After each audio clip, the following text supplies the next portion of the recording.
మహిళ, భారతదేశ ప్రధాని, తనకంటూ చిరస్థాయిగా ఈ ప్రపంచంలోనే పేరు పెట్టుకున్నటువంటి ఇందిరమ్మ.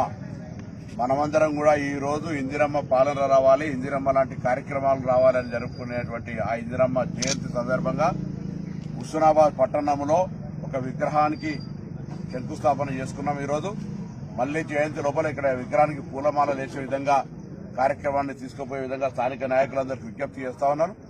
విగ్రహంతో పాటుగా మనం ఈ ప్రాంతం అంతా ఇందిరాగాంధీ గారికి సంబంధించిన ఆలోచన, పేద ప్రజలకు న్యాయం చేయాలి, గరీబీ హఠావో, బ్యాంకుల జాతీయకరణ, అనేక సంస్కరణలు తీసుకొచ్చి దేశవ్యాప్తంగా ఒక ఉక్కు మహిళగా, ఒక నిర్ణయం పరిపాలన దక్షత కలిగినటువంటి ప్రధానమంత్రిగా మరి ప్రపంచంలో నిలబెట్టుకున్న పేరు ఇందిరమ్మది.